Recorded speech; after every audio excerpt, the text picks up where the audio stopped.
2장 8절에서 14절 우리 한 절씩 우리 교독하겠습니다. 제가 먼저 읽을게요. 그 지역의 목자들이 밤에 밖에서 자기 양떼를 지키더니 주의 사자가 곁에 서고 주의 영광이 그들을 두루 비추매 크게 무서워하는지라. 천사가 이르되 무서워하지 말라. 보라, 내가 온 백성에게 미칠 큰 기쁨의 좋은 소식을 너희에게 전하노라. 다윗의 동네에 너희를 위하여 구주가 나셨으니 곧 그리스도 주시니라. 너희가 가서 강보에 쌓여 구유에 뉘어 있는 아기를 보리니 이것이 너희에게 표적이니라 하더니 호련히 수많은 천군이 그 천사와 함께 하나님을 찬송하여 이르되, 같이요. 지극히 높은 곳에서는 하나님께 영광이요 땅에서는 하나님이 기뻐하신 사람들 중에 평화로다 하니라. 아멘. 아멘. 자, 오늘 우리가 함께 읽은 이 말씀 통해서요, 구주이시며 목자이신 예수님이란 제목으로 우리 성탄 감사 예배 말씀의 은혜를 나누도록 하겠습니다. 자, 우리 이미 충분히 또 인사들을 나누셨겠지만요, 우리 좌우에 또 앞뒤에 계신 우리 성도님들 가족들과 함께 같이 한번 인사하겠습니다. 메리 크리스마스. 자, 우리 또 다시 한번 이렇게 인사해 보겠습니다. 주님의 평화를 누리세요. 자, 할렐루야. 네, 주님의 평화가 우리 모든 가족들과 함께 하기를 소망합니다. 자, 우리 이 시간에는요, 우리 어린 자녀들로부터 우리 어른들까지 모두가 함께 모여 또 온세대 예배로 드리고 있습니다. 또 우리 사랑하는 자녀들, 어린 자녀들로부터 우리 청년부까지 우리 자녀들을 위해서 또 축복의 박수 한번 주시겠습니까? 자, 우리 자녀들 함께 예배할 수 있어서 기쁘고 또 감사합니다. 자, 이제 박수를 받았으니 이제 우리 밥값을 해야 돼요. 이제 우리 어린 자녀들이 한번 맞춰보세요. 자, 목사님이 퀴즈를 한번 내보도록 하겠습니다. 두 가지 퀴즈를 낼게요. 첫 번째는 상식 퀴즈예요. 찬양으로 고백한 것 중에 노엘 노엘 이런 가사가 있었어요. 노엘이 무슨 뜻일까요? 몰라요. 야, 박수 물러. 오, 얘야. 왕이 나셨다? 왕이 나셨다? 왕이 나셨다. 5글자인데 노엘은 2글자인데? 아닙니다. 정답입니다. 우리 박수 한번 주시죠. 네, 맞아요. 네. 사실은 이게 노엘이 프랑스어에서 유래된 말이래요. 그래서 성탄을 말한답니다. 그래서 왕이 나셨다, 주님의 귀한 탄생이 있다는 게 맞아요. 그래서 우리가 부를 때 노엘, 말도 이쁘잖아요. 그러나 의미를 알고 부르면 더 좋아요. 성탄 성탄 탄생 탄생, 같이 한번 불러볼까요? 이스라엘 왕이 나셨네. 할렐루야. 네, 바로 이겁니다. 탄생, 탄생, 성탄, 성탄, 이스라엘의 왕이 나셨네. 자, 우리 예아가 잘 맞춰주었습니다. 그리고 또 상식 퀴즈를 한번 내볼게요. 이제 또 우리 자녀들이, 유초등부는 이제 괜찮아요. 유치부, 중고등부, 청년부에서 한번 맞춰보세요. 자, 아기 예수님께 가장 먼저 와서 경배한 사람들은 누구일까요? 동방박사. 유초등부는 괜찮아요. 유초등부는 잠깐 손을 내려주세요. 자, 우리 유치부, 중고등부, 청년부, 아기 예수님께 가장 먼저 와서 경배한 사람은 누굴까요? 누굴까요? 유초등부에서 대답한 것 같은데요. 말이야. 네, 다 나와. 말, 양, 그런가요? 사람이라고 했어요. 자, 정답은요, 바로 목자입니다. 목자예요. 여러분들, 마태, 마가, 누가, 요한복음 4가지 복음서가 있잖아요. 여기에서 예수님의 탄생을 자세하게 기록하고 있는 성경은 마태복음과 누가복음에서 기록하고 있어요. 그런데 마태복음은 왕이 나셨다라는 것에 초점을 두기 때문에 동방박사가 헤롯을 찾아와서, 첫 번째 그 당시 그 이스라엘을 다스리던 왕을 찾아와서 왕이 나셨다면서요? 그랬는데 이 헤롯이 자기 가문에서 자기의 자손이 태어난 적이 없는 거예요. 그래가지고 깜짝 놀라죠. 아니, 내가 왕인데 내 자식들이 태어나지도 않았는데 왕이 나셨다고? 이렇게 소동이 벌어지는 중에 동방박사가 등장을 하죠. 그런데 누가복음은 목자들이 천사를 만났다고 기록하고 있습니다. 그래서 지금 다윗의 동네에 구주가 나셨다는 소식을 들어요. 그래서 사실은 제일 먼저 구유에, 말구유, 그러니까 동물들의 이 밥통이죠, 말하자면 거기에 누이신 아기를 볼 것이다 라는 그러한 천사의 예언을 받은 자는 목자들이에요. 그래서 제일 먼저 예수님을 찾아온 사람들은 누구라고요? 목자들입니다. 목자들. 네, 이건 우리가 성경상식으로 기억하고 있으면 좋을 것 같아요. 오늘은 바로 그 목자들이 겪은 이야기, 바로 그 이야기를 나눠보려고 합니다. 사랑하는 여러분, 목자란 어떤 사람인가요? 목자. 양이나 소나 이런 동물들을 들판에서 먹이다가 그리고 그런 동물들을 또 이끌어주는, 돌보는 그런 사람들이 이제 목자죠. 어느 날 한 지역에 목자들이 있었어요. 이 목자들은 밤 늦은 시간에도 하늘에서 내리는 이슬을 맞으며 추위를 견디며 그들의 양을 지켰어요. 그런데 갑자기 우리 9절 말씀을 같이 한번 읽어보죠. 9절, 10절, 11절까지 같이 읽어보죠. 시작! 주의 사자가 곁에 서고 주의 영광이 그들을 두루 비치매 크게 무서워하는지라. 천사가 이르되 무서워하지 말라. 보라, 내가 온 백성에게 미칠 큰 기쁨의 좋은 소식을 너희에게 전하노라. 오늘 다윗의 동네에 너희를 위하여 구주가 나셨으니 곧 그리스도 주시니라. 아멘, 아멘. 여기서 주의 사자가 뭘까요? 주의 사자? 천사를 말합니다. 천사가 나타나서 이야기를 하는 거예요. 좋은 소식이 있습니다 라고 얘기하는 거예요. 좋은 소식.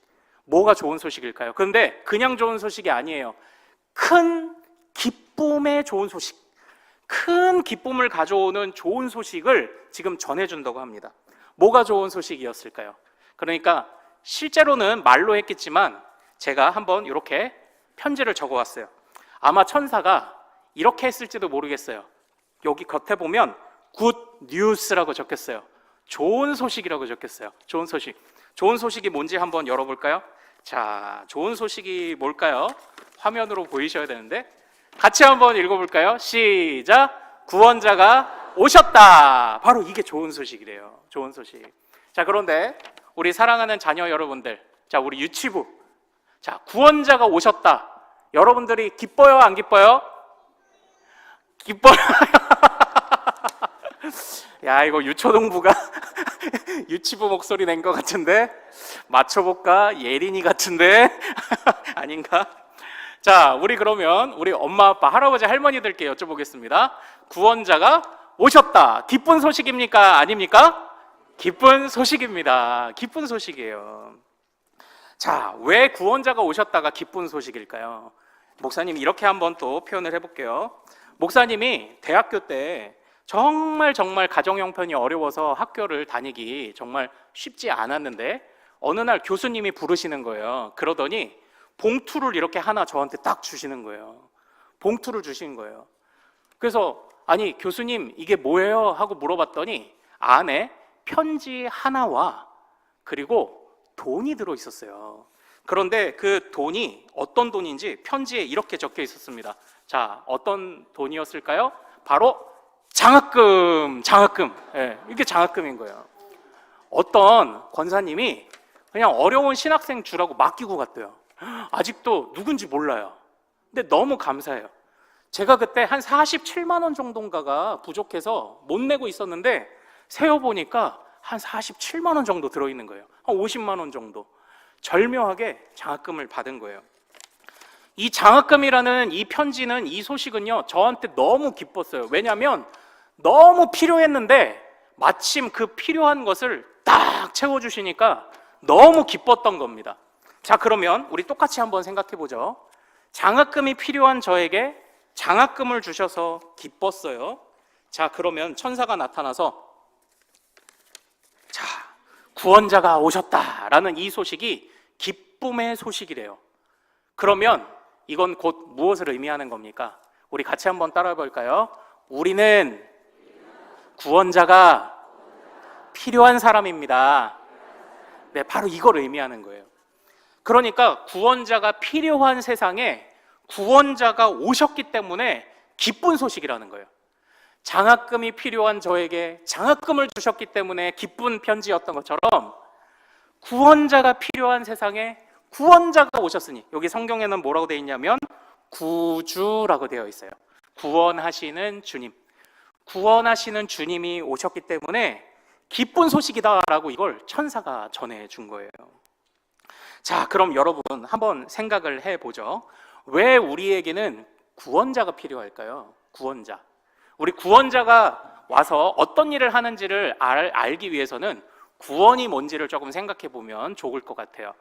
구원이 뭘까요? 구원. 자, 이제 우리 다시 유초등부에게 기회를 주겠습니다. 자, 유초등부. 구원이 뭐예요? 누구니? 시윤이. 구원이 뭐예요? 뭐라고? 몰라요. 야, 박수 불러. 몰라요. 너무 손을. 엄마가 입을 왜 이렇게 황급히 막았나? 이제 우리 알 수 있는 거죠. 몰라요. 구원이 뭐예요? 구원이 뭘까요? 예. 성경을 보면요, 구원이라고 나와 있는 말들이 많아요. 그걸 다 찾아보면 구원의 의미를 알 수 있어요. 우리 첫 번째 화면 한번 볼까요? 첫 번째 화면. 이 장면이 뭘까요? 예수님과 제자들이 배를 타고 가는데 갑자기 파도가 일면서 풍랑이 이는 거예요. 태풍이 왔어요. 그때 제자들이 벌벌벌벌 떨면서 이렇게 얘기했습니다. 예수님, 우리를 어떻게 해달라고요? 구원해 주세요. 이렇게 얘기를 했어요. 그럼 여기서 구원이라는 것은 무엇을 의미할까요? 그렇죠. 위험과 두려움에서 건져주는 것, 도와주는 것을 구원이라고 말해요. 자, 또 다음 화면 한번 볼까요? 이게 어떤 장면일까요? 자, 예수님이 걸어가시는데 어느 한 여인이 와서 예수님의 옷자락을 붙잡았어요. 이 여인이 누구였을까요? 오랫동안 병 걸렸던 여인인데, 이 여인이 바로 예수님의 옷자락만 만져도 내 병이 낫겠습니다라는 믿음을 고백하고 병 고침을 받았는데, 이때 예수님이 뭐라고 하시는 줄 아세요? 사랑하는 딸아, 네가 구원 받았느니라, 이렇게 얘기하세요. 그럼 또 구원은 뭐예요? 뭘 의미하는 거예요? 바로 병과 연약함에서 고침받는 것도 구원이라고 이야기를 하는 거예요. 자, 위험과 두려움에서 건짐을 받는 것도 구원, 병과 연약함에서 고침받는 것도 구원이래요. 그리고 또 다음 화면 한번 보죠. 자, 이 한 여인이 있어요. 예수님께 와서 아주 귀한 향기로운 기름을 발에 붓고 자기의 머리털로 닦고 있어요. 이 여인은 사람들에게 아유, 저 죄인, 이렇게 손가락질을 받던 여인이었어요. 구원은 뭐예요? 바로 이 여인을 향해서 주님이 또 선포하셨습니다. 너에게 오늘 구원이 임했다라고 선포하셨어요. 여기서 구원은 또 뭔가요? 사람들의 외면과 손가락질 속에서, 외로움과 그리고 힘든 마음들 속에서 건져주시는 것도 구원이래요. 자, 그러면 이제 마지막 화면, 다음 화면을 한번 볼까요? 자, 나무 위에 올라간 사람, 이 사람 누굴까요? 삭개오라는 사람이에요. 이 삭개오는 부자였어요. 그런데 다른 사람들의 재산을 빼앗아서 부자가 된 사람이기 때문에 사람들이 이 사람을 외면했어요. 그런데 삭개오는 뭐야, 다른 사람들 나 외면해도 괜찮아, 뭐 자기들 나보다 부자도 아닌 것이 그냥 나 혼자 살 수 있어 라고 생각했던, 자기 교만과 스스로 만든 벽에 갇혀 살던 사람이 바로 삭개오였습니다. 그런데 이 삭개오를 건지시면서도 주님이 뭐라고 말씀하시냐면, 오늘 이 사람도 구원의 자손이다 라고 이렇게 선언을 하세요. 자, 한번 여기 보세요. 위험과 두려움에서 건지시는 것도 구원이래요. 병과 연약함에서 고치시는 것도 구원이래요. 사람들의 외면과 손가락질 속에 주눅 들어있는 자의 마음을 주님께서 회복시키시는 것도 구원이래요. 자기 교만과 스스로가 만든 벽에 갇혀 사는 것에서도 끄집어 내어주시는 게 구원이래요. 그리고 또 귀신 들린 자를 고치시는 것도 구원이라고 했습니다. 결국 구원이라는 건 뭐예요? 구원이라는 건 이렇게 많은 의미들이 있어요. 여기서 볼 수 있는 중요한 것이 하나가 있습니다. 자, 우리에게 왜 구원이 필요할까요? 다음 화면을 보고 우리 같이 한번 읽어보겠습니다. 자, 시작. 모든 사람은 부족하다. 돈도, 건강도, 마음도, 무엇보다 생명이 부족하다. 바로 이거예요. 왜 우리에게 구원이 필요한 줄 아세요? 왜 우리에게 구원자가 오셔야 되는 줄 아세요? 우리는 다 부족하거든요. 다 부족해요. 다 부족해요. 그런데 아니 좀 부족해도 그냥 맞춰서 살 수 있잖아요 라고 생각할 수 있어요. 그런데 사람 마음이 그게 그렇게가 안 되더라고요. 왜 그런 줄 아십니까? 부족한데 우리에게 부족하지 않은 것이 하나 있어요. 그게 뭔지 아세요? 욕심이에요. 욕망이에요. 우리는 다 부족하거든요. 정말 다 부족해요.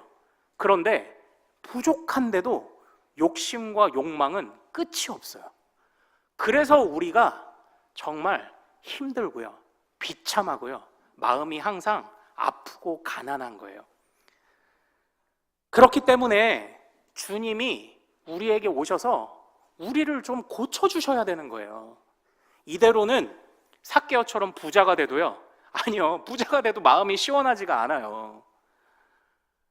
아니면 다른 사람들처럼 내가 건강해도 아니요, 그래도 시원하지 않아요. 왜냐하면 우리에게는 결국 생명이 부족하니까요.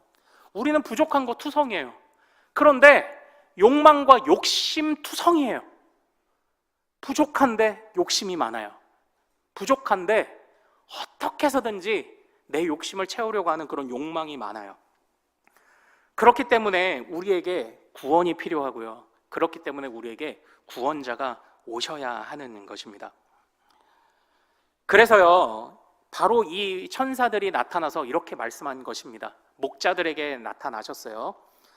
물론 이 목자가 그 당시 가장 가난한 사람이고 소외된 사람이었다라고 하기도 하지만 이 목자의 의미는 조금 나중에 말씀을 드릴게요. 천사가 나타나서 이야기하는 겁니다. 아무리 살려고 발버둥을 쳐도 부족함 속에서 그러나 욕망의 함정에 빠져 사는 사람들이여, 구원자가 없으면 아무리 무엇을 이룬 것 같아도 갈급해지고 소금물을 먹은 듯 갈증만 느끼는 사람들이여, 당신들에게 구원자가 오셨습니다. 이걸 천사가 알려준 거예요. 그런데 그 천사가 알려준 그 구원자가 어떻게 오신대요? 자, 우리 12절을 한번 같이 읽어보도록 하겠습니다. 자, 12절 말씀 시작. 너희가 가서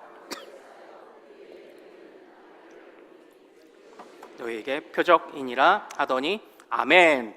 여기서 표적이 뭐예요? 표적이 뭐예요? 보통 아기는 아주 깨끗한데 누워요. 처음에 이제 저희 가정에 아기가 태어나고 나서 그 당시에 한창 많이 매는 기저귀 가방이라고 하는, 엄마들이 많이 매는 가방을 하나 선물을 받았는데 그 안에 아기 기저귀 깔 때 사용하는 패드가 따로 들어있어요. 그러니까 함부로 아기를 어디에다 눕히지 말라는 거예요. 처음에 저희 이제 로아가 이제 한 3개월, 2개월 이렇게 됐을 때 제가 전도사 사역하던 교회에 데리고 갔어요. 그리고 기저귀를 가려고 방석에다가 눕히려고 했더니 저희 권사님 한 분이 에이 전도사님 어디 방석에 아기를 눕혀요, 아이고 방석 얼마나 더러운지 아세요? 하더니 따로 어디서 깨끗한 무언가를 가져다가 거기다가 이렇게 또 눕혀주셨어요. 이것처럼 아기는 굉장히 소중하게 다루거든요. 근데 아기가 말밥통, 양밥통에 누워있는 이것 상상이나 할 수 있어요? 정말 특이한 일이죠. 그런데 그런 아기를 보면 그 아기가 구원자라고 천사가 알려줬던 거예요. 그런데 한번 잘 생각해 보십시오. 보통 태어날 때 아주 부모의 사랑을 받으며 깨끗한 곳에서 남부러울 것 없이 자라난 아기가 우리는 행복할 것이라고 생각합니다. 그런데 오늘 우리가 살아가는 이 세상의 기준으로 따지면 요 구유에 누이신 아기는요, 이건 태어날 때부터 실패자예요. 우리가 살아가는 세상의 법칙에 의하면 부모는 가난하지, 이제 흙수저라는 이제 그런 말인 거겠죠. 흙수저지. 그리고 아기가 무슨 병균이 어떻게 옮을 줄 알아요. 그리고 이런 집에서 태어난 이 아기가, 그리고 보통은 부잣집에서 아기가 태어나면 많은 사람들이 축하를 해요. 그런데 이 아기는 축하해주는 사람도 없어요. 그냥 옆에서 소와 염소와 양만 그냥 음모하고 울 뿐이에요. 이런 아기는요, 우리가 살아가는 방식 안에서 생각하면은 개천에서 용나는 특별한 일이 벌어지지 않는 이상 이건 실패자죠. 그러나 사랑하는 여러분, 성경은 무엇라고 말합니까? 이 구유에 누이신 아기를 향해서 우리 13절과 14절을 같이 한번 읽어보겠습니다.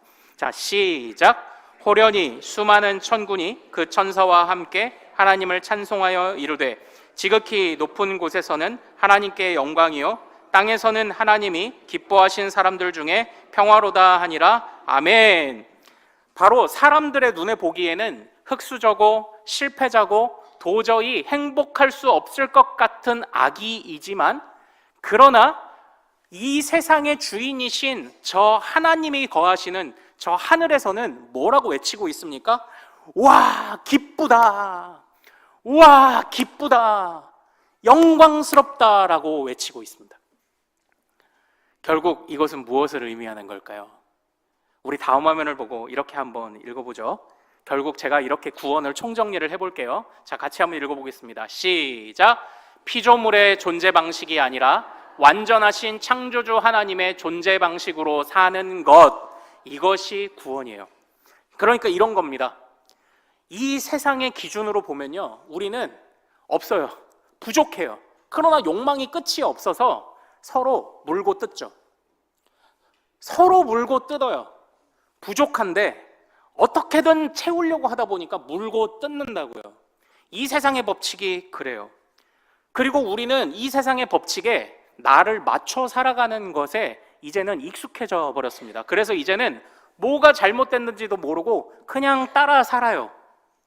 그러나 이 세상에 있는 기준과 법칙과 존재 방식이 아니라 내가 이제부터는 하나님의 방법으로 살아가겠습니다라는 결단과 그 결단에서 오는 유익을 누리는 것이 구원인 거예요. 예수님이 그걸 보여주시는 겁니다. 이 세상 법칙으로는 가장 미천하고 가장 연약하고 가장 부족한 곳에 오셨지만, 그러나 하나님의 법칙으로는 이 아기는 구원자예요. 이 아기는 귀한 자인 거죠. 그러므로 사랑하는 여러분, 우리가 이 성탄절에 기뻐해야 하는 이유는 무엇일까요? 제가 항상 부탁드리죠. 성탄절이 한 7월쯤 8월쯤 아주 더운 여름이었으면 어땠을까? 우리가 그때도 기뻐할 수 있었을까? 연말 분위기 때문에 기뻐한다, 그런 생각 우리 하지 마시죠. 제가 이런 부탁을 많이 드렸어요. 이 성탄절에 우리는 왜 기뻐해야 됩니까?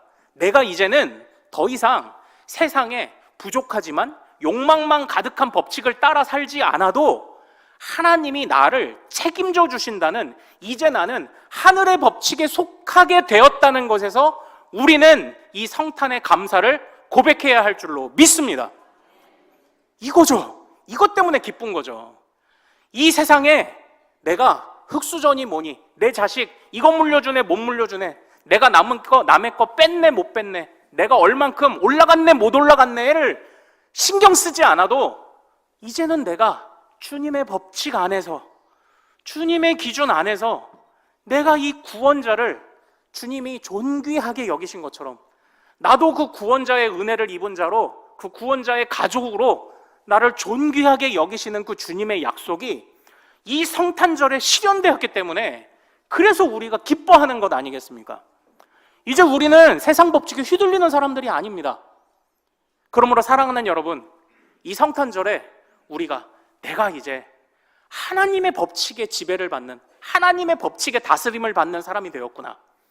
하나님이 나를 포기하지 않으시는데 누가 나를 포기할 수 있으며, 하나님이 나를 정죄하지 않으시는데 누가 나를 향해 손가락질 할 수 있으며, 내가 아무리 부족해도 내 아버지가 무한하시고 전능하신 하나님이신데, 내가 이 부족함으로 눈물을 흘리는 일은, 내가 이 부족함을 인해서, 내 미련한 욕망으로 인해서 내가 상처받는 일들은 다시는 없을 것이다. 이 고백이 오늘 성탄절에 있다면 우리는 성탄절을 정말 잘 보내는 사람이 될 거예요. 내가 하늘에 속했구나. 내가 이제 하나님의 법칙에 속했구나. 내가 이제는 이것을 놓치지 않을 것이다. 이것이 우리가 성탄절을 정말 잘 보내는 방법이요, 방식인 것입니다. 구원이 뭐라고요? 많은 것으로 설명할 수 있겠죠. 이제 주님의 편이 되었기 때문에 위험과 두려움에서도 건져주세요. 병과 연약함에서도 고쳐주시겠죠. 사람들의 외면과 손가락질 속에 숨어 들어가고 싶어도 그래도 당당하게 어깨를 펴십시오. 자기 교만과 스스로 만든 벽에 갇혀 있었다면 이제는 그 껍질을 깨고 나오십시오. 어려운 일이 있다면 주님이 도와주실 겁니다. 때로는 주님이 그 응답을 더디게 주실 때에도 괜찮아요. 이미 우리는 주님이 우리를 다루시는 하늘의 법칙 안에 있어요. 아무도 우리를 흔들 수가 없어요. 그냥 기다리면 돼요. 우리에게 부족한 모든 것을 채우시는 하나님, 무엇보다 부족한 생명을 채우시는 그 하나님, 그 하나님이 오신 것입니다. 그 하나님이 이 땅에 오셨습니다. 그래서 그 하나님이 이 세상의 모든 법칙들을 다 깨부수고 이제 하늘의 법칙으로 우리를 바꾸어 가기 시작하시는 것입니다. 사랑하는 여러분, 그런데 이렇게 오신 예수님이요, 아기 예수님이시잖아요. 구원자이시잖아요. 그러나 많은 성경의 예언들은 이 예수님이 우리를 인도하시는 목자라고 소개하고 있습니다. 우리가 오늘 새벽에 보았던 미가서 5장 2절 베들레헴 에브라다야 라고 시작하는 그 예언의 말씀에서도요, 그 말씀 다음에 보면 주님이 목축을 위해 세우실 자를 약속하신 것이 나와요. 목축이 뭐예요? 그게 곧 목자인 겁니다. 그러므로 우리에게 오신 이 아기 예수님을 뭐라고 소개하고 있다고요? 목자로 소개하고 있어요. 자, 그러면 이제는 맞출 수 있겠죠. 이제는 우리가 서로 연결시켜 볼 수 있겠죠. 왜 목자에게 그 천사가 가장 먼저 나타났을까요? 목자에게 가장 먼저 천사가 나타나서 우리 메시아가 태어났다는, 우리 구원자가 태어났다는 소식을 준 이유가 무엇일까요? 그 구원자가 목자이기 때문입니다. 그 구원자가 목자이시기 때문에 목자들에게 가장 먼저 나타나셔서 그 기쁨의 좋은 소식을 알려주신 거죠. 목자가 진정한 목자 대신 구원자의 소식을 전하는 거예요. 목자가 목자의 소식을 전합니다. 그래서 굉장히 의미가 있죠. 목자에게 오셨어요. 바로 이 목자에게 오셔서 목자 대신 주님을 선포하고 전달한 바로 그 천사의 메시지, 그 메시지가 오늘 우리가 읽은 이 본문 말씀이죠. 이제 이 예수님이 우리에게 오셔서 어떤 일을 행하실까요?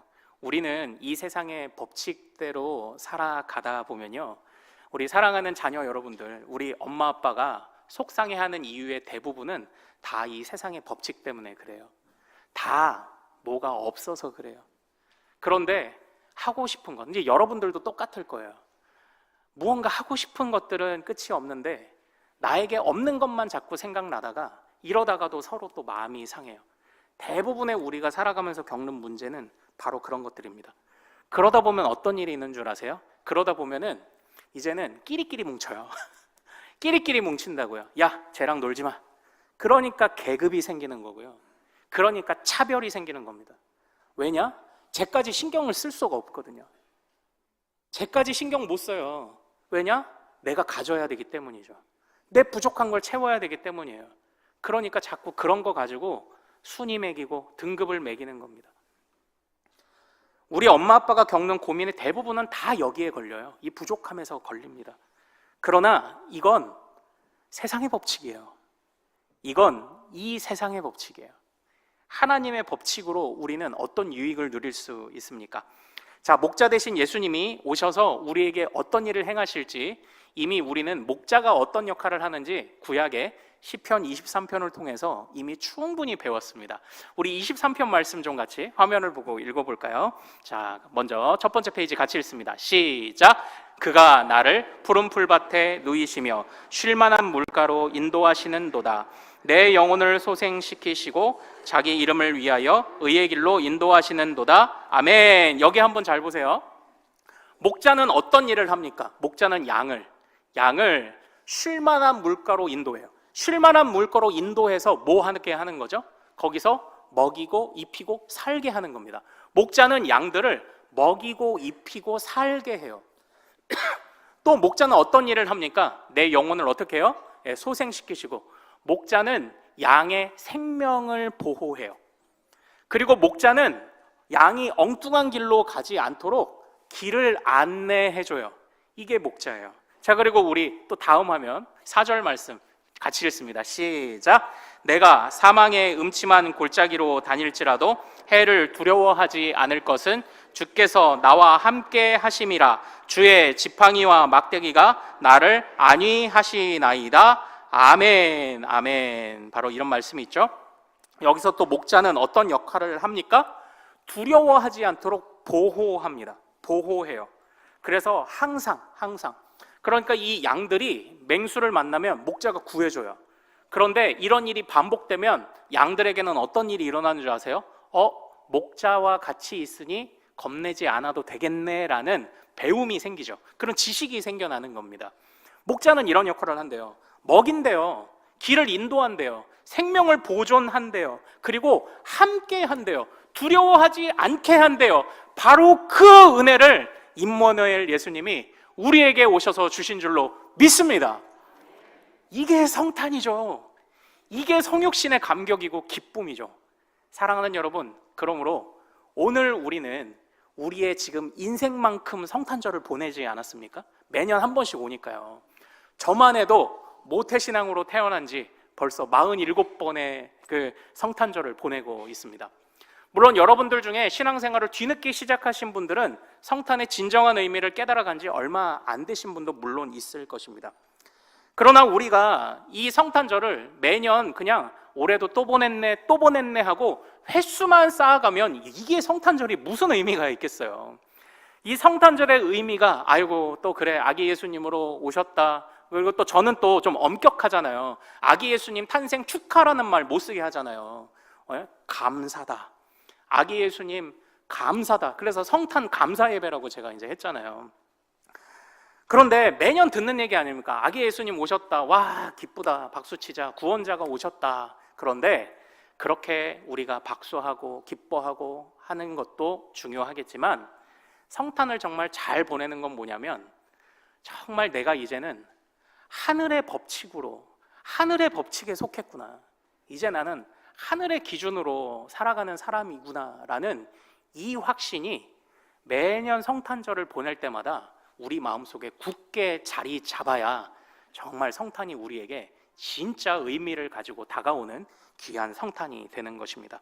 안 그러면 그냥 예배 한번 드리고 지나간 거예요. 우리 안 변해요. 그러면 나가면 또 두려워할 거예요. 나가면 또 없어가지고 막 안간힘을 쓸 거예요. 나가면 또 속상할 거예요. 나가면 또 서로 파당 짓고 나가면 또 선 긋고 나가면 또 다 끼리끼리 할 겁니다. 그러나 나는 이제 구유에 누였지만 저 하늘에서 기뻐 천군 천사가 소리치며 찬양했던 그 아기 예수님을 따라가기로 결정한 나는 이제 이 세상의 기준에 휘둘리지 아니하리라. 이 세상의 것들에 목적을 두고 살지 않으리라. 그것은 하나님을 섬기는 수단일 뿐이다. 이런 고백들이 우리에게 나와야 그래야 진짜 이 성탄절을 보내고 나서 우리에게 변화가 일어나죠. 안 그러면 그냥 예배 한번 그냥 드리고 마는 거잖아요. 사랑하는 여러분, 우리는 하늘에 속했습니다. 완전하신 창조주의 방식으로 이제 우리는 살아가는 것입니다. 주님이 오셔서 그것을 확증해 주셨습니다. 주님이 오셔서 그것을 보여주셨어요. 그리고 자기 생명을 다하기까지 우리를 놓치지 않으신 줄로 믿습니다. 그러므로 우리 어린 자녀들로부터 우리 장년에 이르기까지 이 성탄을 보내면서 정말 기뻐하십시오. 그리고 정말 감사하십시오. 우리는 하나님이 책임지시는 사람들이 된 줄로 믿습니다. 자, 우리 이 시간 같이 합심으로 기도하기를 원합니다. 자, 우리 이 시간 말씀을 생각하면서요, 주여 우리에게 오셔서 정말 하나님의 방식으로 사는 것이 무엇인지 알려주신 그 예수님을 따라 우리도 이제 힘을 내어 정말 믿음을 가지고 힘을 내어 살아가는 우리가 될 수 있도록 도와주옵소서. 세상에 휘둘리지 않는 우리, 정말 주님의 법칙으로 살아가는 우리가 되게 하옵소서. 자, 주여 이름 크게 한번 부르고 목자 되신 주님을 기대하는 마음으로 기도합니다. 주여!